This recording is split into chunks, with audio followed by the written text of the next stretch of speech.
사도행전 15장 1절부터 보시겠습니다. 어떤 사람들이 유대로부터 내려와서 형제들을 가르치되 너희가 모세의 법대로 할례를 받지 아니하면 능히 구원을 받지 못하리라 하니 바울 및 바나바와 그들 사이에 적지 아니한 다툼과 변론이 일어난지라 형제들이 이 문제에 대하여 바울과 바나바와 및 그 중에 몇 사람을 예루살렘에 있는 사도와 장로들에게 보내기로 작정하니라. 그들이 교회의 전송을 받고 베니게와 사마리아로 다니며 이방인들이 주께 돌아온 일을 말하여 형제들을 다 주께 크게 기쁘게 하더라. 예루살렘에 이르러 교회와 사도와 장로들에게 영접을 받고 하나님이 자기들과 함께 계셔 행하신 모든 일을 말하며 바리새파 중에 어떤 믿는 사람들이 일어나 말하되 이방인에게 할례를 행하고 모세의 율법을 지키라 명하는 것이 마땅하다 하니라. 이제 우리가 바울의 1차 전도 여행 제일 끝부분입니다. 지금 할례와 율법에 대한 변론의 문제가 시작이 되어지는데요. 1차 전도 여행뿐이 아닙니다. 지금 2차 전도 여행도 마찬가지고 3차 전도 여행도 마찬가지예요. 하나님께서 섭리하시는 걸 보게 되면 아마 이렇게 보여줄 것 같아요. 우리 불교계에서는 윤회론이라고 해가지고 역사를 음양 오행을 기준으로 해가지고 이렇게 윤회론을 이야기를 해요. 그런데 우리 서양, 동양이에요, 동양. 근데 서양 쪽에서는 이거를 이렇게 역사를 이해해요. 이걸 정반합이라고 이렇게 이해합니다. 해겔의 정반합 원리로 해가지고 이렇게 되어지는데 역사를 가만히 보면 정말 그런 것 같아요. 우리 이스라엘 백성들 애굽의 종노릇으로 했다가 출애굽돼가지고 광야에서 잠시 살다가 또 이제 약속한 땅에 들어가게 되면 또 그 땅을 차지하고 환란을 당하고 그러다가 이제 나라를 이루게 되어지고 나라를 이루어도 또 금방 분국이 되어지고 유수되어지고 회복되어지고 여기서 끊임없이 뭔가 정반합의 원리로 해가지고 무한 반복으로 되어지는 것 같습니다. 여기가 윤회라고 한다면 이게 반복적 역사관을 이야기를 하는데 기독교에서는 이 역사가 하나님의 섭리로 되어져 있다는 겁니다. 우리가 주보에도 이제 소개를 해드렸지만 신적 섭리에 의한 역사라고 하는 그 이야기는 하나님이 뚜렷한 목적이 있기 때문에 이 처음과 끝이 되시는 하나님, 이 처음과 끝이 되시는 하나님께서 어떤 특별한 목적을 향해 가지고 진행이 되어지기 때문에 이것이 이 사람들하고는 다르게 이게 직선적이라는 거예요. 이게 직선적이다. 그렇기 때문에 이 직선적인 역사는 이 끝을 향해서 가는 거기 때문에 또한 종말적이다 이렇게 해요. 종말적이다. 역사, 우리 기독교 역사의 차이예요. 자, 이렇게 되어져 있지만 우리 신적 섭리에 의해서 하나님이 역사를 섭리하기 때문에 사람들이 봤을 때 긍정적인 것도 있는 것 같고 부정적인 것도 있는 것 같지만 사실은 하나님께서 이거를 당신의 어떤 목적을 향해 가지고 섭리를 하시기 때문에 무한 긍정적이라는 건데 긍정성을 이야기해요. 속성에 대해서는 역사의 속성에 대해서 긍정성을 이야기하다 합니다. 이거는 하나님이 섭리하시는 거니까 우리는 역사가 사람도 없고 그냥 사람들이 이렇게 살다 보게 되면 이렇게 시간이 흐르고 어떤 인적 구성이 달라지고 문화가 변하고 그러면서 뭐가 변화가 되어지는 가는 것 같아요. 근데 요즘 일련의 우리 대한민국을 중심으로 해서 일어나는 사건을 보게 되면 역사가 그렇게 그냥 몇 사람에 의해서 돌아가는 게 아닌 거예요. 물론 거기서 주도하는 사람들은 자기네 의해서 돌아간다고 생각을 하겠죠. 크게 착각을 하는 사람들의 그 생각이겠지만, 근데 어떻게 70년이라고 하는 저 같은 경우는 이제 하여간 그 이듬해 출생을 했으니까 그 이후로부터 해가지고 사상적 그런 그 갈등 관계로 있다가 끝내 6.25가 터지고 그리고 휴전이 되어지고 오늘날까지 70년의 세월을 이제 살아왔어요, 제가. 70년을 사는 동안 그렇게 어떤 이념적인 그 갈등을 가지고 살아왔던 그런 그 한국의 문화가 요즘 뭐 뉴스만 틀게 되면 이제 쏟아져 나오고 있습니다. 뭐 종전 선언까지 이제 이야기가 나오고 이제 이러는데 이것이 바람 같아요, 바람.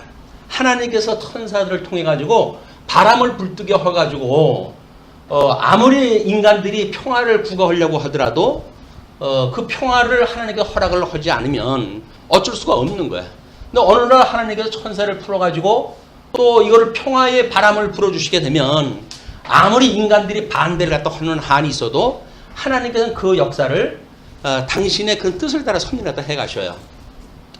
우리나라의 복음에 들어온 지가 한 120년 정도 돼가는데 그렇다고 한다면 이북을 통해 가지고 본격적으로 복음이 이제 그 서양을 향해 가지고 가야 될 그런 때가 도래하지 않았는가 생각이 듭니다. 뭐 중국도 마찬가지고 이북도 마찬가지지만 기독교가 끝없는 바퀴 가운데 지금 있고 그럼에도 불구하고 하나님께서 꺼져가는 등불을 마저 끄지 아니하시고 상한 갈대를 마저 꺾지 않으시되 그걸 지켜가셔요. 그거를 이런 걸로 보았을 때 오늘 우리 15장을 통해 가지고 지금 사도 바울이 1차 전도 여행을 마친 그 상황이에요. 마쳐가지고 이제 자기 그 안디옥 지역에 들었을 때 이제 들어갔는데 그 뭐 보고가 이제 끝났겠죠. 제자들과 오래 함께 있었다고 이렇게 이야기를 하니까 우리 14장 끝에. 근데 어떤 사람들이 유대로부터 내려와요. 그래가지고 형제들을 가르치는데 유대로부터 왔다는 걸로 봐서는 유대인들이에요. 아마 여기서 봤을 때 유대인이라고 하는 사람들이 왔고 물론 안디옥에 유대인들도 많이 있었지만 이방인들로 해가지고 헬라인 출신들의 이방인들도 함께 있는 이제 이곳이에요. 그런데 사도 바울과 바나바가 그동안 가르친 것하고 예루살렘에서 올라왔던 유대인들이 가르치는 거고 문제가 만들어진 거예요. 문제가 생겼어요. 모든 문제는 역사를 정반합으로 이해할 수밖에 없듯이 나름대로 유대인들이 보는 어떤 신관 또는 성경관 이거에 의한 부분적인 요소예요. 또 헬라인들도 마찬가지로 부분적인 요소겠죠. 그래서 이런 상대적 관계가 되어지게 되면 이건 끊임없이 갈등을 불러일으킬 수밖에 없어요. 그런데 하나님의 이 역사는 우리 예수 그리스도를 십자가에 못 박아 죽게 하셨지만 사흘 만에 그 사망 권세를 이기시고 부활하게 하심으로 해가지고 모든 만유의 우리 대주제가 되게 하시는 분입니다. 그래서 사망까지 통치하게 하시는 만왕의 왕 되시는 분을 지금 하나님께서 이걸 성취하다 해가시는 분이기 때문에 어떤 부분적인 걸로 해가지고 갈등으로 끝나질 않아요. 복음을 이해를 한다면 우리가 왜 갈등이 만들어지는가라고 하게 되면 자기가 가지고 있는 생각이 지극히 부분적이라는 거예요. 부분적이니까 자기하고 생각이 다르게 되면 갈등이 일어나죠. 아마 우리 뭐 그동안 이념에 대한 그런 그 분쟁사도 마찬가지겠죠. 뭐 공산주의가 좋은지 자유민주주의가 좋은지 막 이런 걸로 해가지고 끝내 싸움이 이제 싸우다가 아마 공산주의가 그렇게 공산당을 결성을 하고 이 제도만이 인류에게 가장 좋은 제도라고 주장을 했다 해가지고 공산주의가 발생이 되어졌는데 유럽의 공산주의가 70년 만에 무너지고 말아요. 안 되는 거예요, 그게. 왜냐면 성경 원리를 가지고 그 사람들은 마치 우리는 이건 하나님이 섭리를 갖다 해가시는 건데 이런 원리 위에다가 사람이 이 원리를 이용을 하게 되면 똑같은 뭔가 좋은 역사, 성경에서 말하고 있는 천국이 이루어지는 역사가 이루어진다고 그들은 이제 봤던 거예요. 그러니까 성경을 오해하기 때문에 그런 그 사상이 나오는 거거든요. 그러니까는 그렇게 했지만은 안 되잖아요. 이 정책 위반하는 사람들의 순진한 마음을 보게 되면 사람들이 매우 선하다고 이 생각을 해요. 선하다고 생각이 들어가지고 모든 걸 시도를 하다 하거든요. 근데 인간이 그렇게 생각처럼 선하지 않습니다. 그래서 그 제도를 위반하는 사람들의 의도대로 안 돌아가요. 왜냐면 사람들이 더 악하거든요. 그 제도를 위반하는 사람보다 더 악해요. 그대로 안 돌아가는 거예요, 역사가.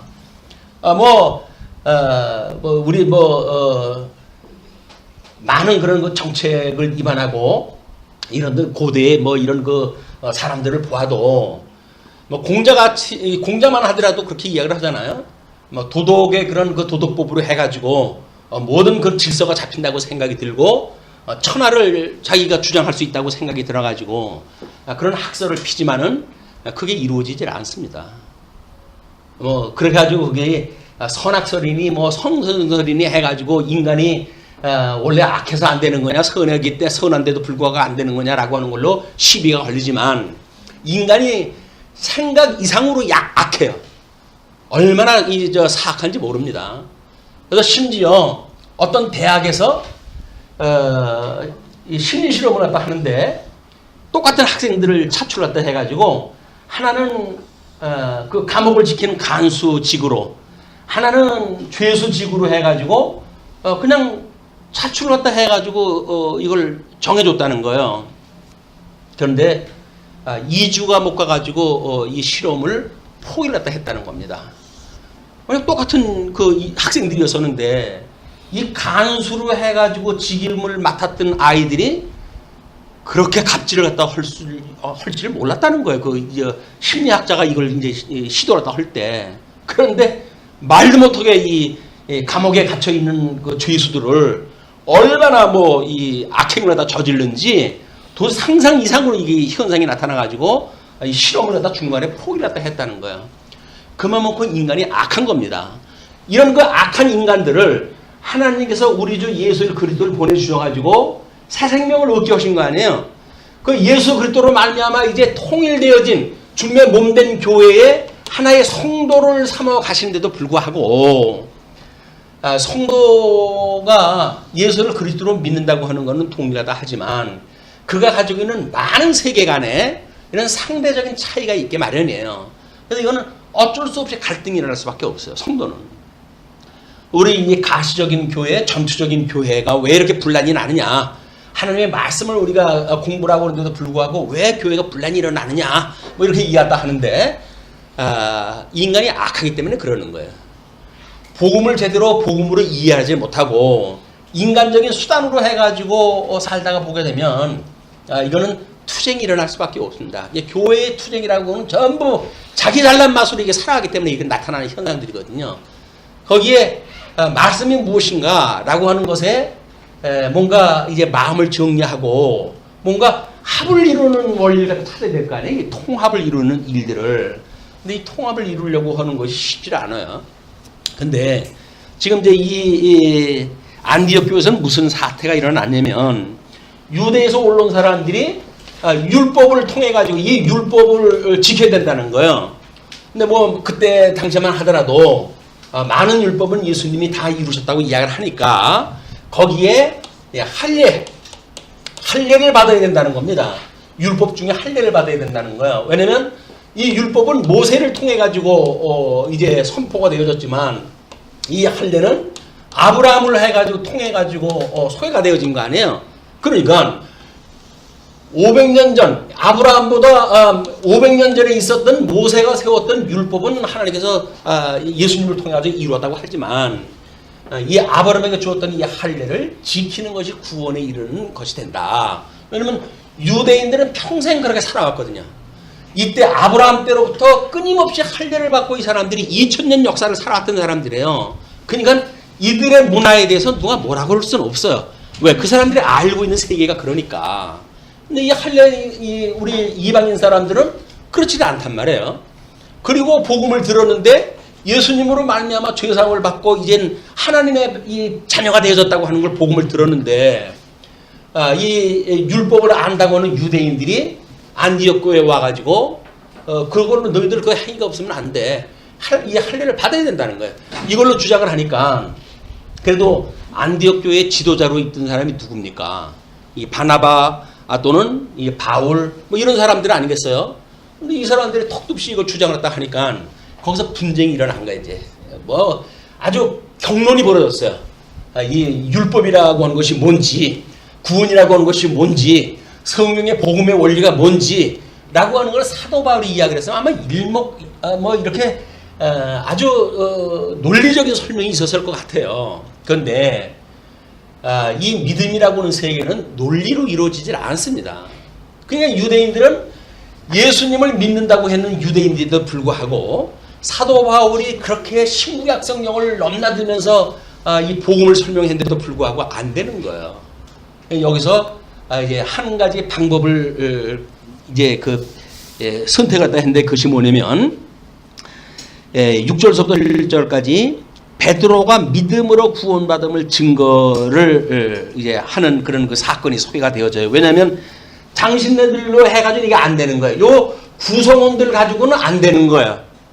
이거는 그렇기 때문에 이제 상회로 가야 돼. 이게 이 상회로 가가지고 여기에서 안 되는 거를 뭔가 예루살렘, 이 사람들이 예루살렘에서 온 사람들이니까 이 사람들 여기는 이제 사도들도 덜어 있고 그러니까 이 사람들에 의해서 검증을 받는 그런 절차를 갖다 밟는 것이 6절서부터 소개가 되어지는 거예요.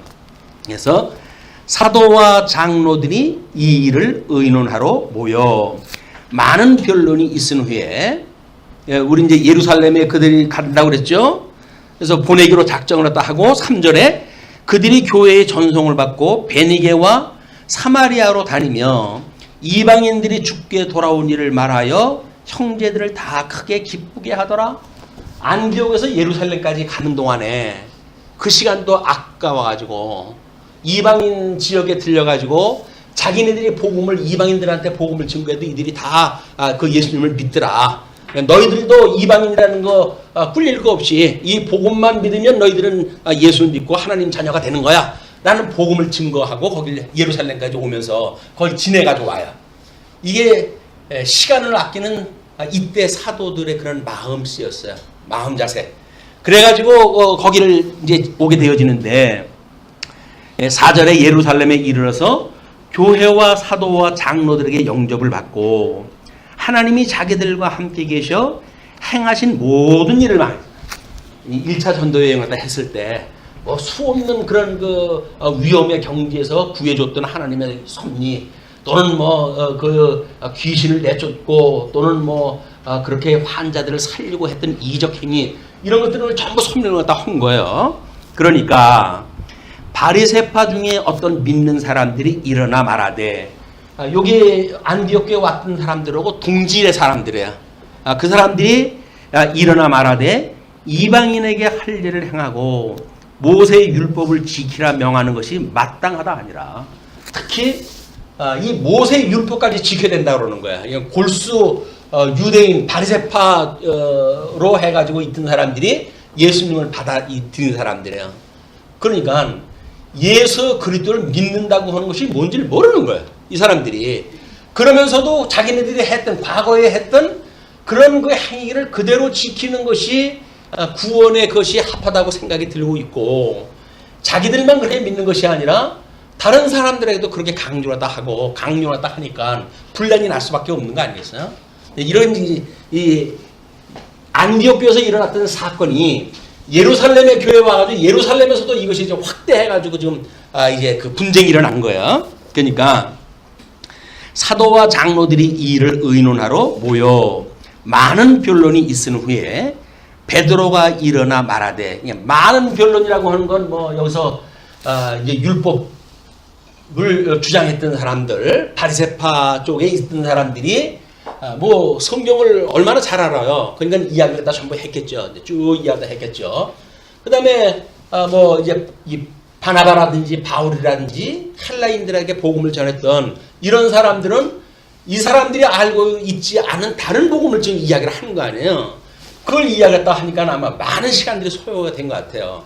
그런 뒤에요. 이제 여기서 한 구절로 끝났지만 그거는 상당히 많은 그런 변론이 있은 후에 베드로가 일어나 말하되 형제들아 너희도 알거니와 하나님이 이방인들로 내 입에서 복음의 말씀을 들어 믿게 하시려고 오래전부터 너희 가운데서 나를 택하시고 이 베드로의 여기 상회에 우리 이 기둥같이 여기는 그런 그 사도입니다.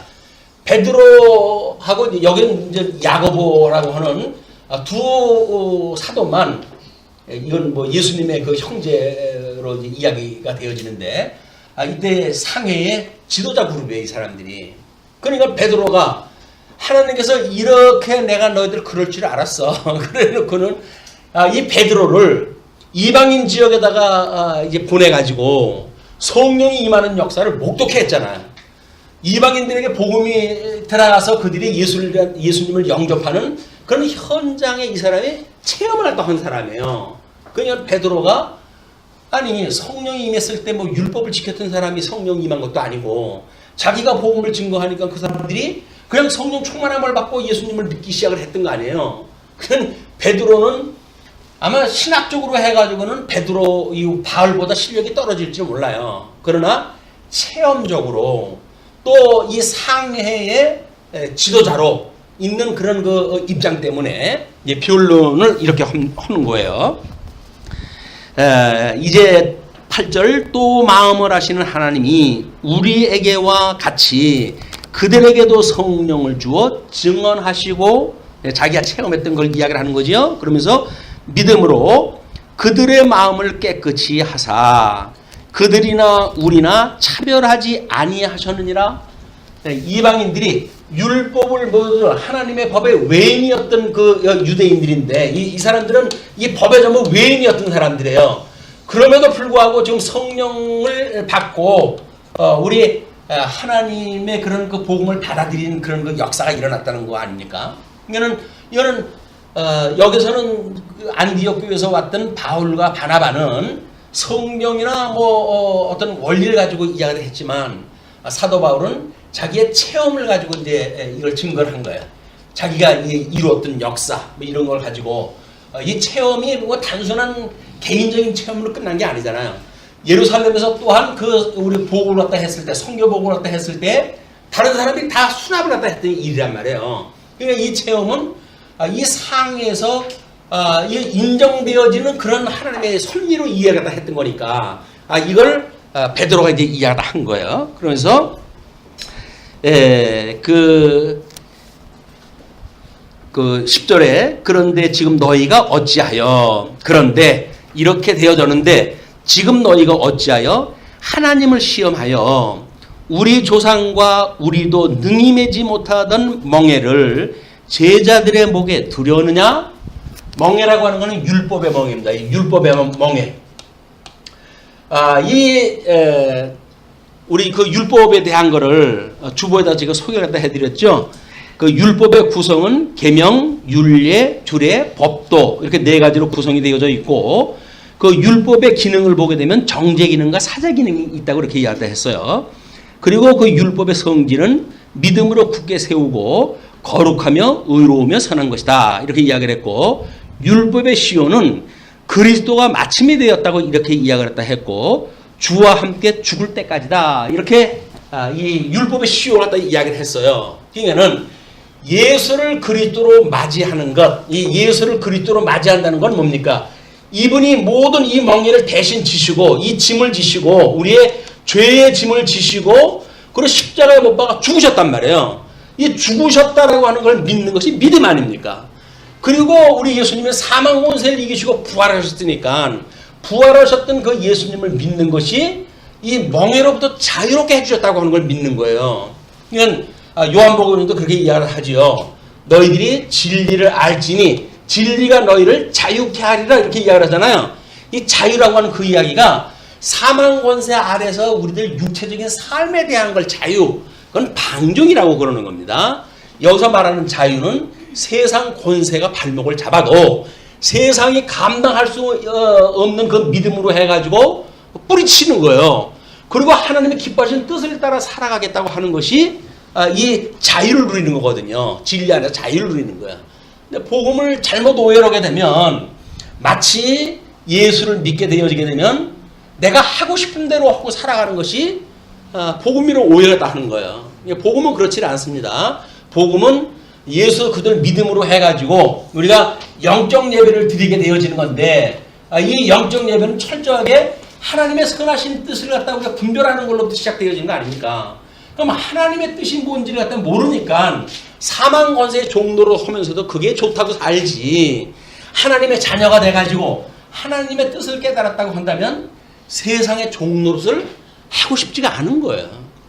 이건 모양이라도 버리고 싶은 거예요. 할 수만 있으면 싫다고 해가지고 이 구습을 갖다 우리가 벗어버리고자 우리 애쓰는 거지, 이 세상에 살던 죄구덩이에 살던 그것이 예수님을 믿고 나서도 그것도 괜찮은데 왜 나보고 그걸 고안두라 그래? 라고 해서 죄를 짓는 일은 잘못 되어진 거예요. 그게 복음을 오해를 하기 때문에 이런 일들이 일어난단 말이에요. 마치 구원파의 논리처럼 예수님을 믿고 구원을 받았기 때문에 이제는 사망 권세 아래 살아가는 우리들의 이런 세상살이에 대해서는 우리가 아무런 제한도 받을 게 없다라고 이야기하는 것은 반복음적인 일입니다. 그래도 더 있어요. 그래서 믿는 사람들도 있으니까, 또 그런 종파가 있으니까 기독교가 파가 갈라질 수밖에 없어요. 너희들 그렇게 믿으면 그렇게 너희들끼리 그렇게 믿고 살아라, 그 얘기죠. 정말 성경대로 우리가 살아야 된다라고 하는 그 이야기는 하나님이 성경을 통해 가지고 이런 역사를 섭리하시는 분인데, 자기네들 어떤 그 육체의 기회로 삼기 위해 가지고 모든 것들을 이용을 했다 하고 기독교 원리를 이용하고 뭐 공산주의도 마찬가지예요. 예, 레닌 막스가 주장했던 그런 공산주의도 마찬가지예요. 자기들 좋아하는 걸로 성경을 끌어다가 그걸 기능적으로, 이 모든 걸 성경을 기능적으로 오해했다 했던 사람들은 역사든 개인적인 삶이든 전부 그걸 일 중심으로 생각을 하는 거예요. 그렇기 때문에 그들은 예수님을 믿는다고 말은 하지만 실상은 믿지 않는 거다. 예수님을 믿는다는 이야기는 자기가 예수님과 더불어 죽었다고 하는 걸 고백을 하는 거예요.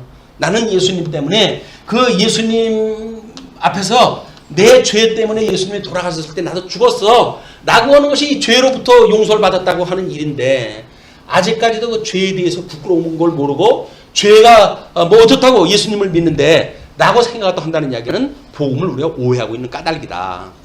우리 예수님을 믿는다고 하더라도 하나님의 기뻐하시는 뜻이 무엇인지, 선하고 온전하고 기뻐하시는 뜻이 무엇인가 라고 하는 걸 구별하는 것이 영적 예배이기 때문에 세상 세력들이 대다수가 다 옳다고 이야기를 해도 성경이 아니라고 그러면 아닌 거예요. 이건 가수결로 해서 정해질 문제가 아닙니다. 진리라고 하는 건 가수결로 정해지는 게 아니에요. 그렇기 때문에 우리 장로교회의 그 원리로 해가지고는 목사에게 이제 그 의사봉을 갖다 주어가지고, 목사가 아닌 건 이거 두들기질 않아요. 목사가. 그럼 그 회의 그런 결정이 되는 게 아니에요. 숫자가 적잖아요. 목사는 하나고 뭐 장로는 여럿이 될 수가 있지 않습니까? 그럼에도 불구하고 의사봉을 가지고 있는 목사가 이건 성경적이 아닙니다 라고 설득을 하는데도 불구하고 장로들이 쪽수로 밀고 들어와가지고 목사로 딱 압력을 간다고 한다면 목사가 이걸 두드리지 않으면 되는 거예요. 근데 야합을 하려면, 장로들하고 뭔가 힘을 합쳐서 하려면 할 수 없이 의견을 갖다 해야 돼요. 그럼 의견을 갖다 했던 목사가 책임을 지는 거예요. 자기가 두들겼으니까. 의사복의 그 의미가 중요한 겁니다. 우리 뭐 이렇게 해가지고 싸우다가 싸막질 나가지고 교파가 갈려지고 그러잖아요. 그럼 어디에 정통성이 있는가? 의사봉 가지고 있는데 정통성이 주어지는 거예요. 그만큼 이게 중요한 거예요. 이게 하나님의 말씀을 따라가지고 우리가 그게 결의했다, 그 이야기거든요.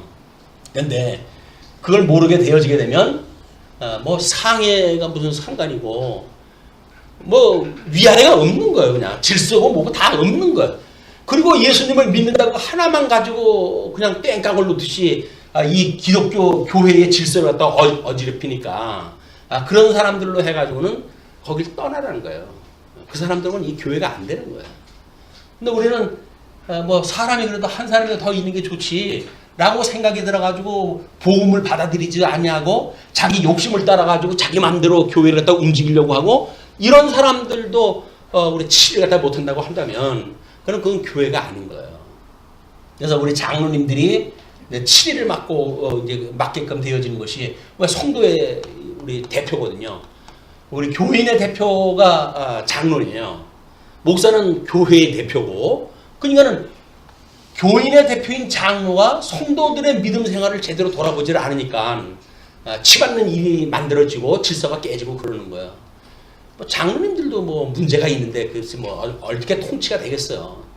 이게 이제 문제가 되는 거예요. 그래서 우리가 어떻게 예수 그리스도를 믿고 믿는 사람들이 하나님의 이 어미로운 이 영광의 섭리, 하나님의 이 영광, 이 신적 섭리를 통해 영광을 선포하시는 일인데, 이 하나님의 영광을 가지고 나라와 권세와 영광이 아버지의 겁니다라고 고백을 하면서 우리가 살아갈 수 있는가라고 하는 것이 이 역사를 이해하고 성경을 이해한 성도들의 삶인 거예요. 주기도의 끝이 뭐예요? 나라와 권세와 영광이 아버지 겁니다. 이게 모든 만사가 다 아버지 거라고 고백을 딱 하는 거예요. 근데 아버지 거는 그냥 왜 아버지 거라고 그래 내 건데 라고 해가지고 우리의 이름을 높이려고 사용하는 모든 것들 이 하나님 앞에 범죄 행위란 말이에요. 이런 것이 우리가 어떻게 영적 예배를 가지고 정상적으로 거듭나고 중생한 영혼을 가지고 예수님 안에서 진리 가운데 함께 기뻐하고 교회 생활을 하는가라고 하는 중요한 그 원리가 있는 겁니다. 그런데 이제 우리가 이제 11절에 그러나 우리는 그들이 우리와 동일하게 주 예수의 은혜로 구원받는 줄을 믿노라 이렇게 이야기를 하니까 12절로부터 다른 상이 나타나죠. 야고보는 덕을 위한 몇 가지만 지키자고 이렇게 이야기를 합니다. 그냥 베드로가 이제 이런 원리, 자기 체험을 가지고 왜 그것이 정당한지를 잘 설명했다 했어요. 야고보는 성경적인 근거를 제시를 했다 합니다. 이 성경적인 증거 아주 중요한 거예요. 근데 그걸 가지고 이제 이야기를 합니다. 온 무리가 가만히 있어 바나바와 바울이 하나님께서 자기들로 말미암아 이방인 중에서 행하신 표적과 기사에 관하여 말하는 것을 듣더니 말을 마침에 야고보가 대답하여 이르되 형제들아 내 말을 들으라. 하나님이 처음으로 이방인 중에서 자기 이름을 위할 백성을 취하시려고 그들을 돌보신 것을 시므온이 말하였으니 시므온이 지금까지 있었던 자기 경험에 대한 이야기 이런 걸 지금까지 이야기를 했다. 그런데 이것이 선지자들의 말씀이 이와 일치하도다. 이 체험이 개인적인 체험이 아니라 성경에 합한 체험이었다라고 하는 걸 변증을 해주는 거예요. 그러면서 기록된 바 그렇게 해가지고 이제 거기 이사야서 45장 51절의 말씀, 아모스의 그런 그 이야기, 이런 것들을 묶어가지고 이제 설명이 되어지는데요. 이후에 내가 돌아와서 다윗의 무너진 장막을 다시 지으며 또 그 허물어진 것을 다시 지어 일으키리니 이는 그 남은 사람들과 내 이름으로 일컬음을 받는 모든 이방인들로 주를 찾게 하려 함이라 하셨으니 하나님께서 이미 이런 성경에 이방인들을 찾게 하겠다고 약속이 되어졌다는 거예요. 그렇기 때문에 이 율법의 외인인 사람들을 하나님께서 이 하나님의 사람으로 이미 준비하다 했기 때문에 너희들이 지켰던 율법을 지켜가지고 구원을 받는다든지 하는 논리는 맞지 않는다. 너희들 성경 좋아하는 사람들이지 바리새파들이 성경을 워낙 잘하는 사람들이니까 그 성경적인 근거를 가지고 베드로의 체험을 성경적인 체험이었다라고 이야기를 하는 거예요. 정당성을 이야기를 해주는 거죠. 그러면서 18절에 즉 예로부터 이것을 알게 하시는 주의 말씀이라. 우리 성경에 그런 말씀이 그렇게 되어져 있었다. 그러므로 내 의견에는 이방인 중에서 하나님께로 돌아오는 자들을 괴롭게 하지 말고 이방인들, 이 율법의 외인이었던 사람들이 이제 교회로 오는 사람들, 이런 사람들을 이걸 힘들게 하지 마라. 예, 힘들게 하지 말고. 그렇지만 이제 문제가 있잖아요. 그렇게 괴롭게 하지 말고 다만 우상에 더러운 것과 음행과 목매어 죽인 것과 피를 멀리하라고 편지하는 것이 옳으니 왜냐하면 그 이유를 이렇게 이야기를 합니다. 예로부터 각 성에서 모세를 전하는 자가 있어 안식일마다 회당에서 그 글을 읽음이라 하더라. 유대인들은 아직도 이 자기네들 이 회당에서 이제 예배를 갖다 드리잖아요. 이 예배를 갖다 드리는데 여기서 구약 성경 율법을 계속 지금 읽고 이걸 갖다 주장을 하고 있단 말이에요.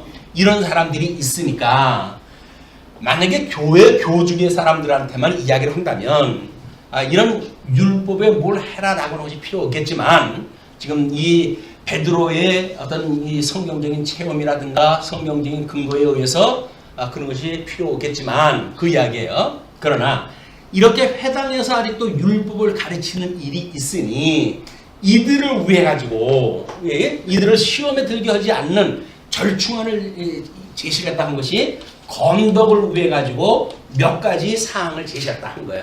그것이 지금 그 네 가지, 세 가지에 대한 그런 그 일입니다. 뭐 우리 종류로 해가지고 네 가지지만 오늘 뭐라고 그럽니까? 이제 그 의견 중에서 우상의 더러운 것, 우상 숭배.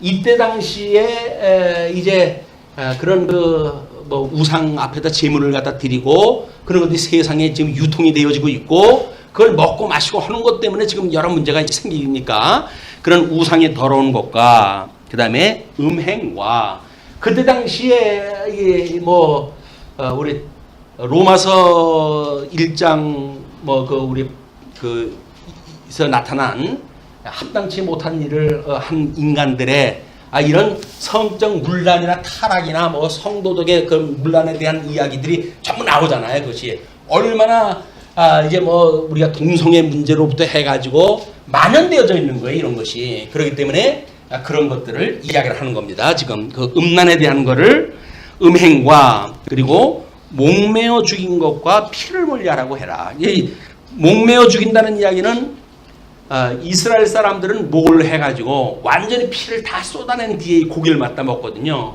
그런데 목을 맨 채로 만약에 죽인다고 한다면 사체 속에 피가 머물러 있는 거예요.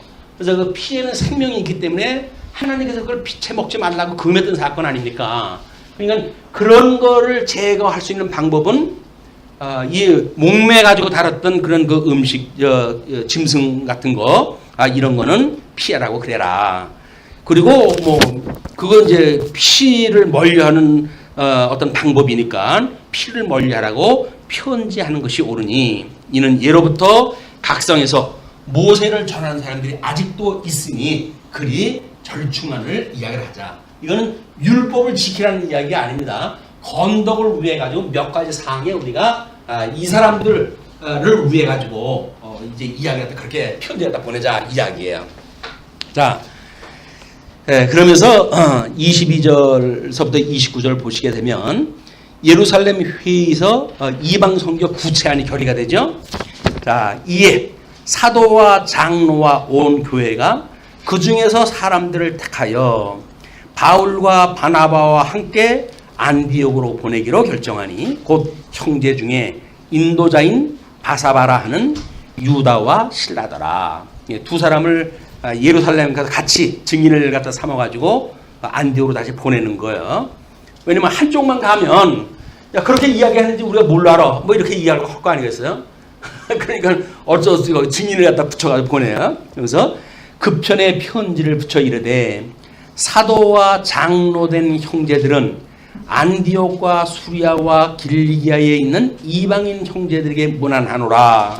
그런즉 우리 가운데서 어떤 사람들이 우리의 지시도 없이 나가서 말로 너희를 괴롭게 하고 마음을 혼란하게 한다 하기로 사람을 택하여 우리 주 예수 그리스도의 이름을 위하여 생명을 아끼지 아니하는 자인 우리의 사랑하는 바나바와 바울과 함께 너희에게 보내기를 만장일치로 결정하였노라. 결의를 갖다 해야 돼. 여기에서 이제 이런 걸 통해 가지고 결의되어지는 최종적 이 결의의 사항은 이것이 통섭적이에요. 통섭적. 왜냐하면 이것이 어떤 유대인들에게만 합당한 이야기도 안 되잖아요. 또 헬라인의 편만 들어도 안 되잖아요. 이 두 개를 다 묶어낼 수 있는 어떤 답이 떨어져야 되는 거예요. 또 그것도 어떤 체험도 없이 성경적인 증거만 가지고 한다고 하면 그걸 우리가 어떻게 알아? 라고 할 수가 있잖아요. 그러나 이 체험과 성경적인 증거와 이것이 통섭되어져 있는 방법을 가지고 저 두 사람들을 다 설득할 수 있는 이것이 소위 말하고 있는 최종적 결의의 사항이에요. 고린도 교회에 이제 이 성경이 완성되어지기 전이니까 고린도 교회의 복음이 전파가 되어지고 얼마나 혼란스러운지 몰라요. 뭐 자기는 누구한테서 뭐 세례를 받았다 해가지고 세례 받은 사람으로 해가지고 줄을 서고 하는 문제로 분쟁이 일어나고 또 하나님께서 부분적으로 줬던 은사가 여러 개 떨어져가지고 교회가 이 진리를 깨닫는데 아주 어려움이 있었던 거예요. 그래가지고 뭐 방언을 갖다 해야 되느냐 말아야 되냐라고 하는 문제, 예언에 대한 문제, 뭐 이런 각양 문제가 이제 드러난 겁니다. 그러니까는 우리 바울이 편지를 하다 보내면서 너희들이 이렇게 여기서나 여기서처럼 부분적으로 알고 너희들이 하는 그 행위들, 이런 은사, 이런 그 은사는 온전한 것이 올 적에는 이것이 폐하게 되어진단 말이에요. 온전한 것은 뭐예요? 통섭되어져 가지고 하나님의 이 복음이 온전하게 되어졌을 때 그때는 부분적으로 알고 부분적으로 행했던 것들은 폐하게 되어진다, 그 이야기예요. 그러면서 이제 이 은사, 제일 큰 은사인 사랑을 소개를 하는 거예요. 제일 큰 은사인 사랑이 뭔지 이런 것이 이미 율법과 선지로서의 대강령으로 주어졌던 하나님이 인류를 어떻게 사랑을 하셨는지, 그러므로 교중의 성도들이 어떻게 사랑을 갖다 해야 되는지 이 원리를 소개함으로 해가지고 부분적으로 뭐 방언을 갖다 한다는 등, 뭐 예언을 갖다 한다는 등 이런 걸로 해가지고 교중을 시끄럽게 한다든지 허무는 사람들을 갖다 경계시킨 거예요. 왜? 사랑을 한다고 한다면 다른 사람들한테 어려움을 주지 않을 거 아닙니까? 사랑을 한다고 그러면서 자기가 알고 있는 걸 최고라고 이해한다 해가지고 최고도 아닌데 가만히 보면 그걸 가지고 교중을 시끄럽게 만들어버리니까 사도 바울이 다 이제 온전한 것이 오면 폐해진다는 거예요. 그렇게 해가지고 부분적으로 알고 있던 것이 이 성경이 신약 성경이 기록되어짐으로 해가지고 부분적으로 하던 모든 은사들이 다 폐해져버린 거예요 이제. 근데 지금도 뭐 사도 시대로 돌아가자 이렇게 해가지고 성경에 기록되어져 있는 뭐 그런 것들을 다 해야 된다. 심지어 뭐 유월절을 지키는 교회도 있어요. 뭐 여기 뭐 허연 거 뒤집어 쓰고 이런 그 사람들도 있지. 뭐 자기 성경에 나와져 있는 건 다 해야 된다고 이야기를 하니까 그 사람들은 이것이 이 온전한 성경의 이해를 갖다 하나님의 뜻을 분별하지 못했기 때문에 부분적으로 알고 있는 걸 고집을 부리는 거예요. 그대로 살겠다고. 그 전통대로 살아가면 성경대로 살아간다고 자기들이 이제 믿어지고. 그러나 성경의 원리에 의해서 보게 되면 그건 이미 폐해진 것들이에요. 그래서 여기서 뭐 사도시대로 돌아가는 등 신사도 운동을 허대는 등 이런 사람들 너무 부분적인 논리에 빠진 사람들이에요. 그걸 우리 장로교회 입장에서는 이런 신비주의와 또는 세속화 이런 그 문제를 경계하려 하는 겁니다. 이쪽으로 가면 안 된다는 거예요. 방언을 기도했다 할 때 왜 목사님들이 그걸 절제시킬까요? 뭐 지도자님 절제하십시오. 새벽 기도 때 이 방언을 했다 하게 되면 목사님들이 돌아다니면서 그걸 절제시키고 그랬어요. 그런데 어느 때부턴가 무슨 성경의 은사라고 방언이라고 하는 게 나와져 있으니까 지금도 해야 된다고 해가지고 그냥 뭐 완전 개구리 울음소리가 나요. 개구리 해가지고 이게 들리는 거예요. 네, 성경을 통해 가지고 온전한 걸 보여줬는데 깨달은 말 5마디가 1만 마디 방언보다 낫다고 그러진 않습니까? 근데 그 방언을 가지고 그걸 수만 마디를 갖다 외치면 뭐래요?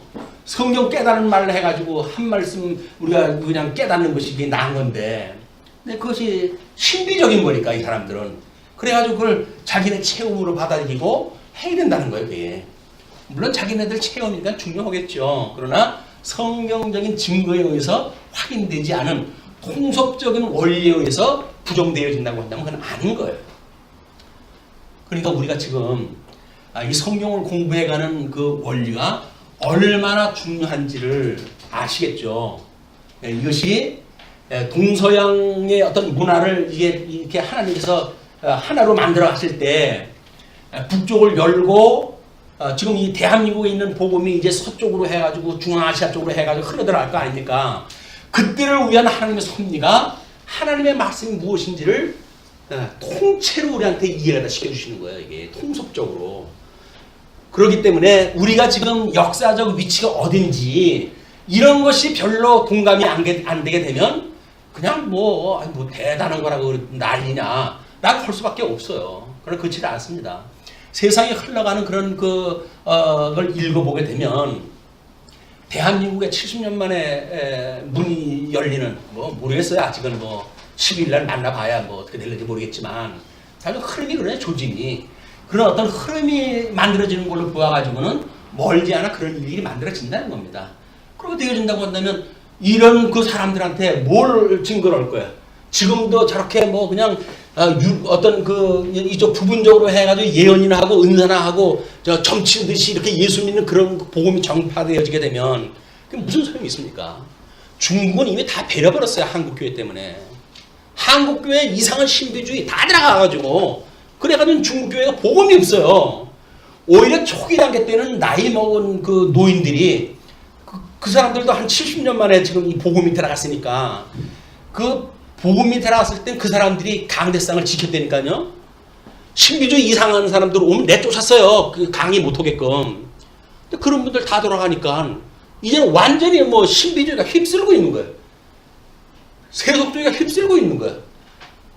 이미 중국도 한국의 못된 그 기독교의 민폐 사항들은 다 들어가 있는 겁니다. 이게. 예, 거기에 정말 신사적으로 하나님의 선한 뜻이 무엇인가를 우리가 알고 어떤 진리를 위해서 진리 가운데 이 진리를 전승하고 보수하는 참다운 기독교가 들어가게 하는가라고 하는 것이 역사적 사명으로 우리한테 주신 거예요. 믿거나 말거나. 이건 믿거나 말거나입니다. 자, 그렇게 해서 이제 끝으로 30절로 35절 보시게 되면 안디옥 교회가 위로의 말을 기뻐하죠. 자, 그렇게 우상의 제물과 피와 목매어 죽인 것과 음행을 멀리 할지니라. 이에 스스로 상가면 잘 되리라. 평안함을 원하리라. 잘 되리라는 이야기는 뭐야? 만사형통하겠다는 이야기일까요? 그럼 사도 바울도 복음을 증거하면서 아무런 방해 없이 복음을 증거했다 해야죠. 속구리 타고 도망가는 신세가 될지 누가 알았어요. 바울이 복음을 가지고 있는데, 아니 그가 사람에다 손만 얹으면 병이 나는 사람인데 자기 고난을 왜 피하지 못할까요? 우리는 이런 걸 오해를 하게 되면 예수님을 믿으면 이렇게 해가지고 너희들이 건덕상 몇 가지만 지키게 되면 잘 되리라 라고 하는 그런 이야기도 그리고 세속적인 기복적인 이런 걸로 이해할 수밖에 없는 거예요. 잘 되어진다는 건 뭐예요? 영혼이 잘 된다는 이야기다 하는 거예요. 영혼이 잘 돼야지. 육신이 잘 되면 모릅니까? 이게 백날 이거 죽으면 다 이거 불로 해가지고 전부 화장터로 들어가 버리고 말 건데 우리 영혼이 잘 돼야 되는 거 아니에요? 그래서 이 복음을 위해 가지고는 영혼이 잘 되는 것 같이 너도 강건하기를 내가 구한다. 요한이 그런 기도하다 하지요. 필요가 없다는 건 아니에요. 복음을 위해 가지고 진리를 위해 가지고 이것이 필요하니까 그렇게 하는 거지. 이것이 목적이 아니라는 겁니다. 육체적 건강이라든지 이것이 목적이 아니에요. 주 목적은 우리 영혼이 잘 되는 거예요. 하나님의 뜻을 분별하고 예수 그리스도 안에서 함께 기뻐하고 진리를 위해 살고자 하고 이런 사람들의 삶이야말로 기독교적인 삶이에요. 세속적으로 해가지고 이상한 그런 데 빠져가지고 이런 거는 잘못되어져 있는 기독교예요. 잘못되어져 있는 기독교. 무슨 소리입니까? 그 숫자가 얼마나 많은데 그렇게 말씀하면 할 말은 없어요. 저희들은 숫자가 적으니까 저런 얘기 하지 그렇게 이야기하면 뭐랍니까? 숫자로 증명하자고 그러는데 우리는 숫자가 적어가지고 이거 가지고는 안 돼요. 그러나 성경적인 증거에 의해서 가능하기 때문에 어떤 숫자 많은 사람들이 가는 쪽으로 가는 게 아니에요. 기독교 문화라고 하는 것도 마찬가지입니다. 기독교 문화가 19이 그쪽으로 간다고 하더라도 아니면 아닌 거죠. 그것이 성경 진리를 아는 사람들의 자부심 아닙니까? 그래도 성경을 안다고 그러면서 줄레줄레 거기 따라간다고 생각을 해보십시오. 어디 여러분 모여져 있는데 가가지고 기도를 갖다 한다고 일어나가지고 주여 삼창불로 기도를 갖다 하자 그래가지고 그냥 앉아 있었어요. 제가 같이 갔던 사람이 민망해가지고 일어나 왜? 아니 그 구판에 내가 왜 뛰어들어요? 아니라고 확인되어진 그런 일인데 주요 삼창이 어려요. 주요 삼창이 하나님을 깨운다나 어쩌다나 주여 삼창 갖다 해야 되고, 그리고는 뭐 개구리 우는 소리 갖다 해가 난리를 해가 치는 거예요. 그런 게 기도가 아닙니다. 그게. 그래가지고 다른 사람 다 일어나는데 혼자 앉았어요. 그랬더니 간 사람이 민망하니까 목사님 일어나라고 자꾸 그래가지고 옆에 사람 체면 봐가지고 일어났어요. 뭐 왜? 이걸 왜 가지고 시험 들을까봐 이걸 왜 일어났어요. 예, 교회 생활이라고 하는 것이 만만한 것 같지만 그래 쉽지 않아요. 왜? 모이게 되면 나하고 다른 사람들이 온통 얼마나 많은데요. 거기서 내 지조를 지킨다? 내가 알고 있는 성경에 의한 그런 기독교, 신사적인 기독교를 지킨다? 만만하지가 않아요. 근데도 그래요. 그게 진리가 한다고 한다면 아니면 아닌 거죠. 왜 아닌 걸 아니라고 못해? 그러잖아요. 아니 연애하는 사람도 네가 왜 네 남자하고 말을 못해라고 그렇게 나무라는데, 아니 그 남자가 자기 애인이면 아무리 가쁘라고 하더라도 우리 내 애인이라고 이야기해야 될 거 아니겠어요. 민망하니까 그 얘기 갖다 못하니까 왜 못하냐고 이야기 갖다 하잖아요. 우리 예수님이 천하를 지으신 그런 주님인데 그분 때문에 내가 그렇게 못하겠다고 왜 말을 못하냐고요. 왜? 우리는 그분 때문에 우리는 모든 걸 거부할 수가 있는 거예요. 그분이 아니라고 한다면, 그분이 싫다고 한다면 나는 안 해 라고 하는 것이 성경적인 지조란 말이에요. 신앙의 지조예요. 근데도 불구하고 뭐 혹시 알아 또 이쪽을 가지고 뭐 생길지를, 생기면 그거 주워 먹겠다고 거기 갑니까? 굶어 죽어도 그렇게 가는 게 아니에요. 아닌 건 아닌 거예요. 그래서 박해가 심할지도 몰라요. 많은 사람들이 말세지 말에 자기 귀에 듣기 좋은 얘기만 듣겠다고 하는 그런 데에 성경 진리 갖다 이야기를 하게 되면 쓸데없는 얘기한다고 그럴 거 아니겠어요. 그리고 왜 세상 사람들이 다 인정하고 있는 뭐 요즘 이런 뭐 동성애 문제라든가 뭐 이런 세상에 그런 요즘 뭐 또 이상한 그런 여자들이 또 데모들을 갖다 했더라고요. 근데 그걸 동의를 갖다 해야 됩니까? 아닌 건 아니지. 물론 여자 입장에서 보게 되면, 그렇게 그 운동하는 사람들 입장에서 보게 되면 왜 우리 주장을 갖다 무시해라고 이야기할 수가 있겠죠. 그러나 성경적인 어떤 건덕에 의해서 보면 그런 게 아니에요. 아무리 남녀가 없고 이방인과 유대인이 있고 하나가 다 모여져 있는 하나님의 준비에 몸된 교회라 할지라도 아직도 우리가 육체의 소욕을 가지고 있는 구성으로 되어져 있다고 한다면 그거에 대한 절제가 필요한 것이지, 뭐 그렇다고 해서 다 통일되어진다고 해가지고 남자가 위통 못 주니까 뭐 여자도 위통 못 줘 이렇게 덤벼든다고 하는 그 이야기는 이 논리가 아주 잘못되어져 있는 논리입니다.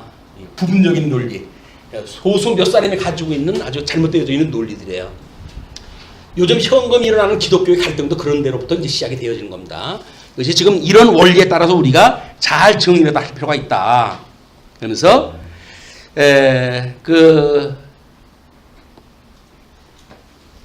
유다와 실라도 선지자라 여러 말로 형제를 권면하여 굳게 하고 얼마 있다가 평안히 가라는 전송을 형제들에게 받고 자기를 보내던 사람들에게로 돌아가되, 이게 소위 하나님께서 하시는 역사예요.